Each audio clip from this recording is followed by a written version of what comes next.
Oke,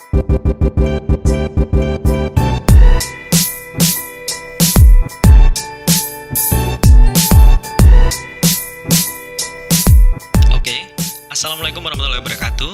Halo teman-teman. Pada pertemuan kali ini saya akan bercerita tentang pengalaman pribadi saya ketika mengerjakan PKM bersama teman-teman mahasiswa. Itu dimulai pada tahun 2017, di mana semuanya serba baru, dalam artian saya juga baru masuk menjadi tenaga pengajar, kemudian diletakkan di program studi yang baru juga, belum ada mahasiswanya, dan saat itu juga sudah ada angkatan atau generasi pertama yang masuk di program studi sekitar 22 orang mahasiswa. Karena kita berada di lingkungan yang baru, otomatis banyak hal yang harus kita lakukan. Dan saat itu saya berinisiatif untuk apa sih yang bisa saya berikan atau kontribusikan kepada program studi. Waktu itu simpelnya saya pengen memberikan prestasi kemahasiswaan. Ya udah, singkat cerita, saat itu saya mengajak seluruh mahasiswa itu untuk mengikuti berbagai event atau kompetisi, dan bukan hal yang mulus ya, dalam artian ketika kita mengikuti kompetisi tersebut kita juga pernah mengalami kekalahan dan bahkan sering sampai akhirnya ada momen yang namanya PKM. Waktu itu saya juga tidak tahu PKM itu sebenarnya apa, cuma karena ini menjadi sebuah kewajiban di mana untuk program studi yang baru ini harus mengirimkan satu proposal dan juga satu tim. Ya udah, kita terima challenge tersebut, kita kumpul, ngobrol, enaknya gimana. Oke, sampai akhirnya kita memutuskan untuk ketemu di salah satu angkringan atau kafe yang namanya Rute 57 ya. Saya dan juga teman-teman mahasiswa itu waktu itu janjian setelah Isya ya. Setelah Isya kita kumpul, kita ngobrol soal PKM ini. Oke, kita kumpul, kita ngobrol santai. Saya mulai membuka obrolan atau audiensi dengan menanyakan permasalahan kalian sebagai mahasiswa baru itu sebenarnya apa sih? Oke, ternyata banyak yang mengeluh tentang permasalahan bakat dan minat mereka. Jadi rata-rata mereka ketika masuk di program studi sistem informasi itu sama sekali nggak tahu gambaran tentang sistem informasi itu seperti apa. Jadi, tapi kenapa kok bisa masuk? Ya karena banyak faktor. Ada yang bilang namanya unik, terus kemudian ada yang bilang ini berbau dengan komputer gitu ya. Ini istilahnya prospeknya bagus dan sebagainya, tapi istilahnya masih minim pengetahuan. Nah, sampai akhirnya oke, permasalahan tersebut saya keep, dan kita akan coba mikir kira-kira solusinya itu seperti apa. Solusi supaya teman-teman bisa mengetahui bakat dan minat kalian itu mau kemana. Sebenarnya keluhan tentang bakat dan minat ini tertrigger waktu itu pada pertemuan kuliah yang pertama. Saya pernah memberikan materi ya, kalau atau jangan lah gampangannya, kalau kalian tuh pengen masuk ke dunia teknologi, dunia sistem informasi atau teknologi informasi, kalian tuh akan dihadapkan dengan berbagai cabang atau banyak cabang. Waktu itu tuh saya bilang yang utama itu ada 3 cabang. Yang pertama adalah fokus pada perangkat lunaknya, pengembangan perangkat lunak. Yang kedua adalah pada perangkat kerasnya atau kepada bidang multimedia. Ini silakan kalian tentukan. Dan ternyata dari wejangan itu mereka tertrigger untuk mencari kira-kira apa sih bakat dan minat yang bisa saya temui. Nah, apalagi problem mereka itu masih semester 1 dan belum tahu gambaran secara keseluruhan tentang sistem informasi itu seperti apa. Dan bahkan waktu itu saya juga masih minim pengetahuan tentang sistem informasi, karena yang selama ini saya pelajari adalah ilmu-ilmu tentang teknologi informasi. Sampai akhirnya berlanjut, obrolan kita berlanjut. Saya suruh teman-teman mencari solusi dengan melakukan browsing gitu ya. Oke, coba silakan browsing. Oke, semua browsing, kemudian satu persatu mulai memberikan idenya, memberikan judul sekalian. Waktu itu belum ada judul yang masuk dan juga ngeh banget.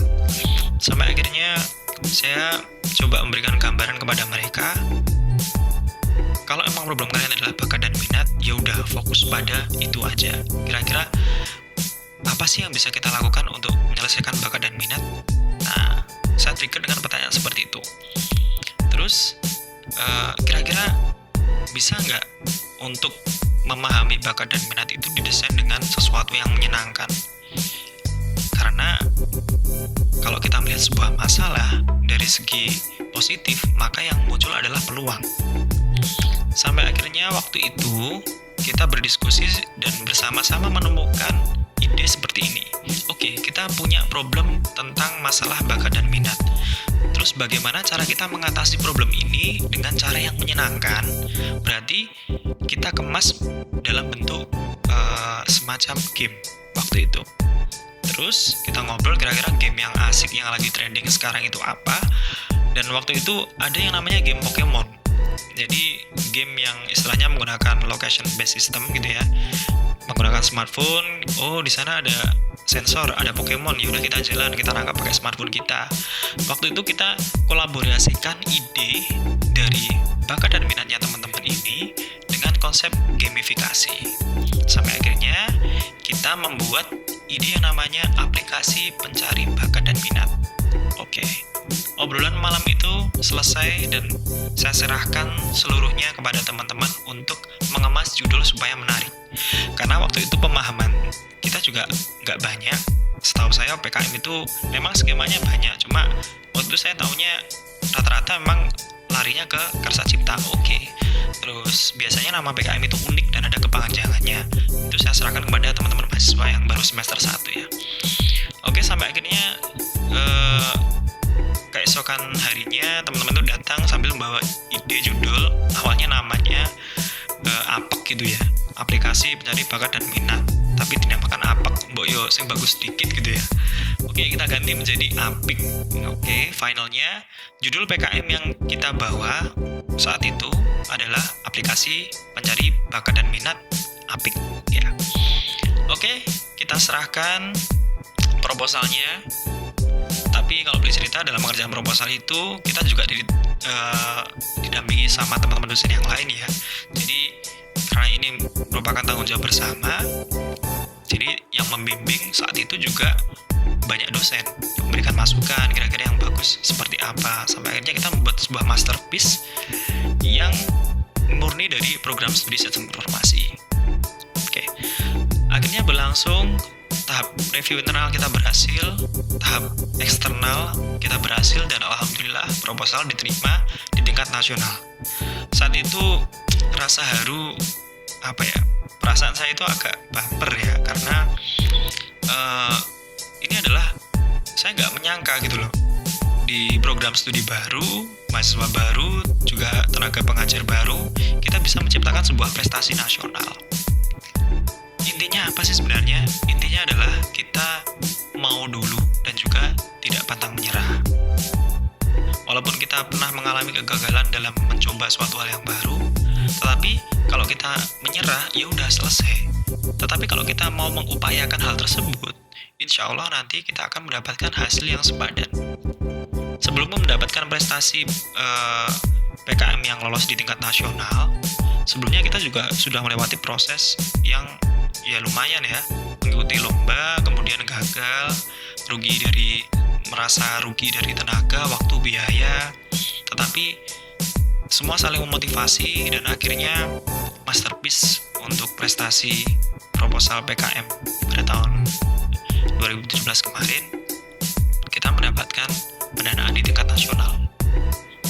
Jadi cukup sekian cerita pengalaman saya dari pribadi ya, bagaimana dulu pengalaman saya ketika ikut mengerjakan PKM bersama teman-teman mahasiswa. Tidak banyak yang bisa saya ceritakan. Pada intinya, untuk penutupnya, syaratnya jika kalian ingin sukses itu adalah kalau kalian tuh nggak pintar, atau istilahnya tidak memiliki kelebihan kepintaran, kegandengan, atau kecantikan dan sebagainya, itu yang bisa kalian usahakan adalah kemauan dan juga sikap pantang menyerah. Oke, dari saya cukup sekian, kurang lebihnya saya mohon maaf. Assalamualaikum warahmatullahi wabarakatuh.